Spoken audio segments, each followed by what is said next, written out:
Senseis, I'm very happy to have an opportunity to talk to you today, and the topic I wanted to bring for this time is how to let people go. So my first question will be, knowing that you possibly will lose some of the students in the soonest future, how you look at this process of making relation, at this emotional investment in a student. How you look at this? I come at it with a fresh, I don't let it cloud me at all. It's like I'm falling in love for the first time, like I'm dancing for the first time. I'm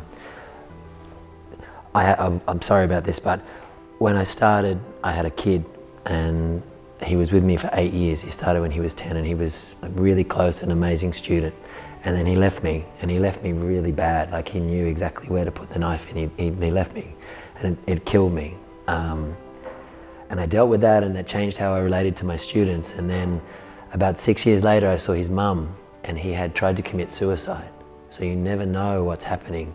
And I've studied it. What a lot of people do is when they're gonna do that, so they don't wanna hurt the people they love, with the death, they hurt them another way. So he hurt me as much as he could by leaving because he didn't want me to get hurt. So now you don't know what is happening for people, and you don't know the reasons why they leave. So for me, I don't let the fact that, yes, it most probably will end, affect how much I put in when I'm sort of forming that relationship with people. That's just for me. Thank you, Sensei. I mean, similarly, I think I try to approach every interaction as a first reaction, and you kind of let the dynamic inform the way that they want to be connected to you. Some people right away, they want to be so close to you, and some people they're kind of tentative and they're just going to stay here. So I'm never thinking far down the road to what happens when they leave, because I don't even know what's happening in this interaction yet. So I just try to stay really present and connected with that person and see where it goes. So I'm not looking that far into whether they're going to leave or not when we're building that relationship. Thank you, Sensei. I think that all of us, especially if you do this for a living, you know what's supposed to be done. It's like watching this person, you shouldn't expect much, ever. Just let him be. It's like, I'm a professional, I'm gonna do it all my life. I'm like a marathon runner. This guy runs with me maybe for marathon, maybe longer than me, but probably will live. So if it hurts, it's my fault. So I didn't protect myself somehow. But this is just theory. The truth is, this is very solitary life, and these people who hurt you the most are the only who understand what you're doing. So it always hurts, probably. But how we deal with this is a big question, yeah? That's what I have in my mind when you ask this question. When someone comes into the dojo for the first time, I'm just really happy to have a new beginner. And to be honest, it doesn't cross my mind if they're going to go again. I'm just really happy that we have some new people, and everyone that comes in, they bring something fresh to the existing community, and for however long that's going to be, it shifts the dynamic. So I really appreciate having people come in to start, and that's about it for me, yeah. Hey, Sensei, thank you. But was it always like that, or it has changed over the year, this approach to this perspective of possible losing or meeting people? Was it always like that you, Sensei, had this attitude, okay, I'm happy because there is a new person in the dojo, or it came? I have to be honest, when I first started teaching, I was in my mid-20s and nobody was right. And everyone who came in, the minute they came in, everything was wrong, because I had no experience to understand there's a building process and you have to teach them this stuff, and I thought they should come in and they should know everything. So it didn't matter if they stayed or left or how long they were, everything was wrong right from the beginning. So it's definitely been a big change since, in my perspective over the years of teaching, yeah, to get to this phase of just being really happy to see people having the courage to start and step into this environment, yeah. Thank you. I was also very young when I started, and it's one of the things I really think about through all these years is like, I did it because I wanted to create like artificial family. Maybe not artificial, it wasn't artificial for me, but I needed family. So I created, and these people, they were my family. They were a member of my family. They were maybe not like brothers, sisters, because I was young. My mistake was, at the first stage, you know, my motivation is different than for them. So I was projecting this thing, and then when illusion crashed the reality, it hurts. People just living because they're coming for Aikido for some fun, not to be my friend, my family. So that was the beginning. And then I've learned how to, I think, over the years, I've learned how to protect myself, expect less, but still I think we're living such a exceptional life that we need these people around us who will walk with us at least for a few years and see what we're doing, because people don't see what we're doing. This is crazy life. And then we see Deshi or Kenshusei, they're walking 5-10 years with you, and then they actually the only people who understand what you're doing, what you're going through. And then you let them in, and there's no way you will not. And that's the worst cases probably. But after that, still you have like amazing try for your character to let them go, and it's really difficult. Yeah. So that's what I'm thinking. It's like the first process is like, don't expect much from most of the students. It's not insulting at all what I'm saying, just like they have a right. Then how to deal with the people who actually walk by you, and that's a big challenge, at least for me. Sensei, what's your experience about it? You know, I don't have a lot to say on this one, to be honest. I mean, I think that over the years I've seen a lot of people come and go through practice that I've been involved in. And I think that in the beginning, I remember feeling like it was going to be one family that was going to be together forever. And then you see people wash out and wash in, and sometimes it's through chance. But you just kind of, my experience has been that it's, you get tempered or weathered after a while, that you see that people fade away, people die, people flame out, and you just sort of become inoculated against it. That in the beginning it seems like this is going to be our little team, this is how it's going to be, and then it isn't. And that's actually all right, because if some people didn't wash out, maybe new people wouldn't wash in. But it takes some time to get weathered to that and develop some resistance maybe, or some calluses. I see. Thank you, Sensei. Yeah, I try and stay open to it. I try not to, like there've been times over the last however many years that I've kind of put calluses on and not let them in, but I just open up. Just before I left San Diego, Sensei had an interview with me and he said, "Why do you want to do this? This is the most heartbreaking job in the world, you know, the most heartbreaking thing to do," which showed how much he cared, and that's what I took from that. Not a warning. For me, it was like, you've got to open your heart to everybody, you know. And so I've tried to, as much as I can. Obviously, you get stung, and sometimes you pull back reflexively from that. But I always try and just open up, you know, as a new person in our community. That's great. Yeah. Thank you.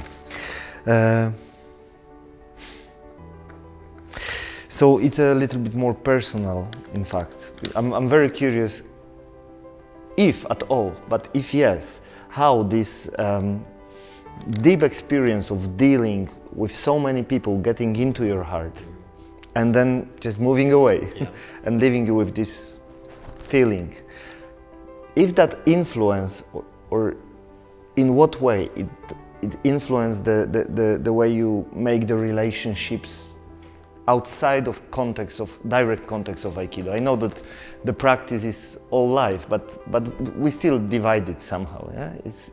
There is some relations with people who don't do Aikido. Does it influence this bigger life? Yeah, 100%. But again, I try and frame it in a way that no one's ever taken from me more than they've given me.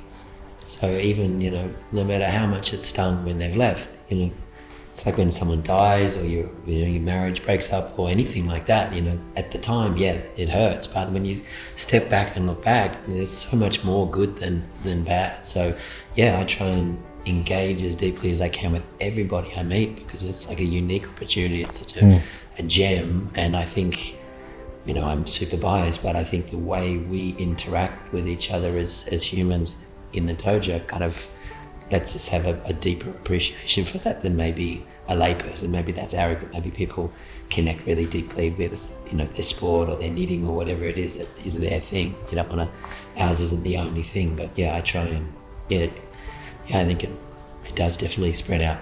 I try and make it as positive as possible. Thank you, Sensei. I think Darius Sensei said it very well. Not a lot to add. Nothing to add. Any one of you would like to drop something about this question? I have some feeling that I don't know many people out of Aikido, so it's really difficult to say. That would be like, I wouldn't even know. Probably, yes, but seriously, like we spend so much time in the dojo, I don't know many people from outside. Yeah, I think it's an interesting question because you're asking if the way we have a kind of experience working with students and them coming and going has affected the way we interact with people outside. Yeah, I'm just thinking if, you know, there is some kind of a, I don't know, experience which make you think about people in certain way, because it's not very common experience, I believe, for ordinary people to have so many heartbreaking moments, to lose so many people. Yeah, normally you have your family where you invest your emotions and maybe you have some job. And in your case, you just constantly give yourself fully, and many people just show you the back. And does it breaking maybe the hope in a relations or make it stronger or whatever else? You know I'm sorry, I break the order, but what I was thinking is like we are teachers. I can imagine like a primary school teacher who has like a generations of the students, and this process of learning has maybe more sense. Like you're starting something, you're ending something. You're actually ending the school, and you're ready, you leave, and we don't have it. It's like maybe we should. I don't know. Maybe we should be like, okay, this is the minimum for you to, you know, you're gonna be okay outside, and I'm fine if you go. If we stuck and we're like collecting people, like, oh, once you're my students, you're always gonna be my students, ever. Don't leave to other teacher or whatever, you know? If we have this thing as a training, it's like, okay, I'm not good enough. Now, that's all I have, go somewhere else, or open your dojo, or whatever. I think in the main way of teaching, we're missing this. We're still collecting people, like creating small kingdoms. And that's maybe one of the reasons why this pain is born. I don't know. I would like to just say that it's a form of practice. So every time someone leaves, you're practicing loss. And in some ways we're fortunate because we get to practice it over and over and over and over and over and over and over again, so we get used to it. So then when you lose someone outside of the dojo, maybe it's a partner, maybe your children grow up and leave home, it's a very familiar feeling. And it's not that it doesn't hurt, and it's not that you don't struggle, but you're used to it, and you even know the phases, and you say to yourself, this is the bit where it really hurts and I feel really low. And then the next phase is I start to get used to it, and then the next phase is I accept it. So I would say it's a form of practice, yeah. Have you ever had this thought to leave Aikido, to stop doing it, to close your dojo, or to leave your teacher when you were still student? Do you remember yourself in this situation of being about to lose, to let go what you're doing, maybe changing your life upside down, or breaking relation with your master? The only time is when I've played with it in my mind to try and imagine what the shape my life could be like if I wasn't like this. But I've never seriously ever considered it. I mean, from the minute I found Aikido, there was no longer any question, and from the minute I've met my teacher, there was never, and I know that many people struggle with that, and I feel for them, because it's difficult to struggle with that. But me personally, it never crossed my mind, but I do recognize that the more I train and the more years I'm on the mat, that my need for it becomes less and less. I don't need it like I used to, but I've never thought about leaving it. Thank you, Sensei. I think you asked a few questions at the same time, because you said about stopping Aikido, like Yeah, breaking I'm relation with the teachers. Those really complicated things. It's like a different Yeah, perspective yeah. Of letting, Yeah. leaving the If you place thi- by yourself. Yeah? If you think about big masters who, like Shiva Sensei used to say the story about the guy who was Zen master who was fishing, and then he went to another level and he was fishing without line. So sometimes you just think like maybe it will be the moment when, if transition on changing is something really constructive, and you have to get rid of the things, maybe at the end you should get rid of this training. It makes sense if you think about that. I'm not there at all. Then the next thing I have, like, okay, everything can be for the community, can be positive or negative. Maybe there will be time when there's bitterness and poison inside of me will be too big, and there will be time to leave. That's also answer. Maybe I don't feel like it is, but why not? It makes sense sometimes. You have to cut the dry trees to make a place for new ones. Yeah. And also this subject you said about the breaking relation with the teacher or other people. I think if the situation is toxic for any of them, it's healthy. You know, you have to. Like everything. I know I have a little bit of a different path than the other folks on the panel, because I was not a student of Chiba Sensei. I had a different path through Aikido. And the only experience I really had with leaving, and it doesn't really feel like leaving to me, was I had one teacher that raised me through 2nd degree black belt, and then from there I was at Hombu Dojo, and from there. So there was a time I was very comfortable in my first teacher's dojo, and I was living in the countryside in Japan, and I loved my life there very much. And to tear myself away from that was very hard, because I loved the people and the location, and teacher and everything, but I wanted to make a jump. I wanted to see what can I do, you know, how far can I go? And it was complicated for a while between me and that teacher, because he gave me so much. So talking the other side of the discussion now, he gave me so much, and I was really troubled, you know, that I took all this and now I'm going out to another place, right? And he was always very magnanimous, in that he said the door is always open and you can go and train where you want to train. And he's like, I think, you know, just because you go outside doesn't mean that the relationship is broken. And maybe somewhat to his chagrin, I went out and I didn't come back. I went to Tokyo and stayed. But the same way, just because I left my house where I was born with my mother and father, I didn't go back there either. But it doesn't mean I don't love them. You know, there could be no replacement for them. So leaving doesn't really feel like leaving to me. It just feels like that was a stage, and then I moved to another stage. And without the first stage, I couldn't have the second one. So there's always gratitude in my heart for the place that I had to leave. Sensei, would you like to add I've something? never thought of leaving Aikido. I think to do what we do, you like there's been times when, you know, you're facing a big injury, you wonder if you do consider you go along that line of what if I can't? That's not in something that's come up to me. I have left other teachers from other styles, and that's definitely been informed by teaching. When I was younger, I would train with people and sort of just not gone. And then sort of, when my daughter was born, I stopped training jiu-jitsu, but I'm still constantly in contact with my teacher and seeing if they need things, because I understood, you know, he got a really fast at embassy.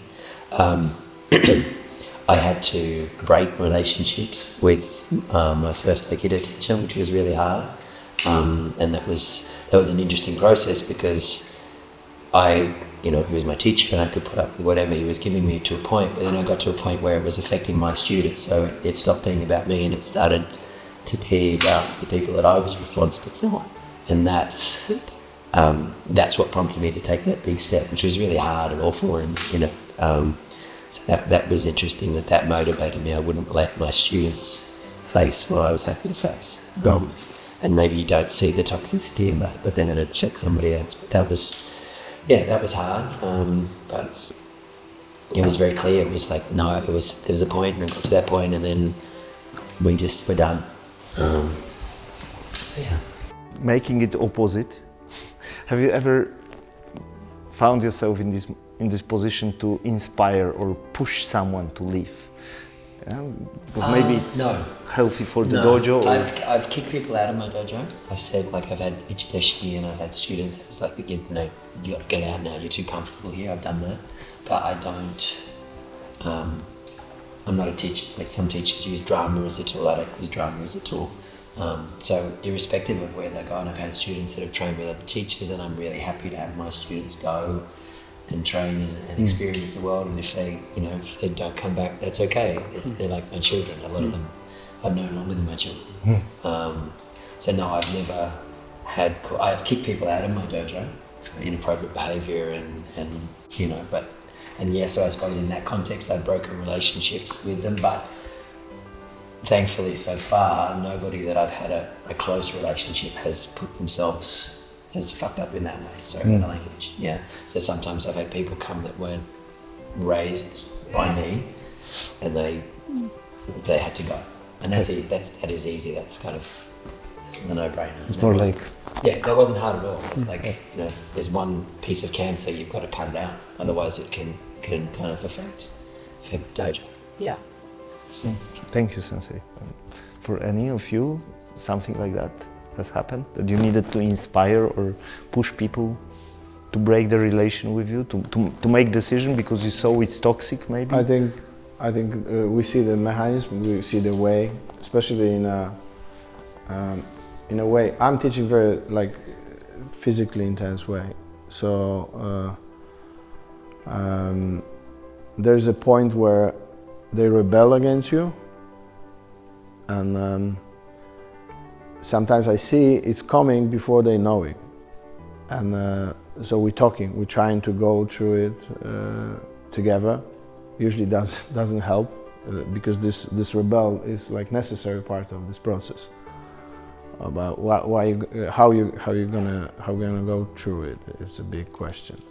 Inspiring. Sometimes people are just like you said. This is not a sport. This is not like we have rules. If someone doesn't, like from the beginning, someone is just breaking the rules, because some people they coming to rebel from the day number one. I'm not gonna sit in Seiza. So after a few days, you just ask, like, those are rules. Those are basic rules. We can play with this, but this you have to do. If not, this is not the place for you. So if this is what you're talking about, yes, but. Yeah, I've had certain students who have reached a certain level in their practice where basically they hit a wall. And so I create an environment which can be incredibly uncomfortable for them. And basically they have two choices. They either make the effort to pass through the wall and take their training to a new place, or that's the point at which they'll stop. And I can see it when it happens, and I know that we're going to that wall, and I know that I'm pushing their face against it, and I also do it thoroughly aware that their choice may be, that's enough for me. But as a teachers, I feel we're always striving to help people keep moving forward, and stagnation within a student or a dojo itself is very unhealthy. So in that sense, I have definitely inspired, to use your choice of term, inspired someone to rethink their course of practice. So I think it's just the last question. I'm curious if they sometimes come back And what is kind of relation if after this painful breaking of a relation, they appear again? And is it possible to come back to this, or is it just like a short flame and they come maybe for some sentiment or something, and they don't find themselves anymore in this place? Do you have this kind of experience? Yeah, so I can begin with that one. I have lots of students come back. They may come back after 6 months, sometimes they come back after 5 years. And I must also, I want to stress that for me nowadays at this level, it's not painful for me if people leave. I no longer struggle with this. And also my door is very open, you can come and go. And very often people take a break and they come back and they've passed through the wall through external means of their own outside in their daily lives. However, one thing I will say is, I would say 9 times out of 10, they will not stay. Their second effort to start is usually not successful. And I try in many ways to help them. You know, I warn them that it's probably unlikely they will manage, because when they return, they're carrying expectations from former experiences, but everything is new and you have to start again as a beginner. So in the majority of cases, they don't stay. Thank you, Sensei. It's pretty much the same. I think it's like different types of the people who leave. It's like most of the people leave after a few months or a few years. And this is like organic. We don't have big problem. There's not much emotions about that because this is what we're expecting. There is another type, is like people who are really close and they leave from like, or as you said, like after big drama, which usually they provoke to leave, or some very like personal reasons, because we created some personal relation with these people. So there are 2 types. The first type, people who leave and they coming back. In my dojo, even here, there are people who train after that, after a year, because they go through some process I'm not even aware of. Like usually they teenagers when they start, then coming when they parents, with much more mature expectations, and they just train, and it's much more comfortable to work with them. But most, as Genesis said, most of the people are not aware of that, like Pantare, you know, the dojo is like a river. And you're expecting, you know, like your memories are frozen from 10 years ago. This is what you want. You come in and, oh, this guy I want to really train, he's old and fat now. Oh, he's not here. And there are a bunch of people, and your social role is different. So you're expecting to be alpha male, and now you're gonna be this old fat guy in a corner. It's gonna be you now. And this is what hurts. Like, again, the crash with reality. But the personal, the people who just like broke your heart, I never heard about someone like that coming back. So I never heard. I don't know, maybe they are. Maybe the job was done, this is the limit, and now they're living with this. Yeah. Yeah, I've seen a little bit of that in Ichikukai and in that practice, which has often a longer lifespan than more physical practices. And I know a number of people that started when they were a student, and then when their children are older and they have more time, then they come back to the practice. And it's always been kind of lovely, to be honest, because they come back to it with a deeper life experience and usually more compassion than when they were younger, and maybe they were just fiery and angry and hitting it really hard. But with the benefit of their own children, their own family, or just a long life lived, they have more to draw on. But it's still very entertaining to see, like you were talking about, now I'm the fat guy in the corner, right? Like, I've definitely seen that, where it's like they're used to being the alpha, and now they're realizing, okay, things are different, or the rules when I was there were like this, and now they're like that, and that's frustrating. But my experience has been that it all kind of rounds out in the end, as long as they come back to it with that maturity. And it's almost as if the first promise was never broken. There was just a gap.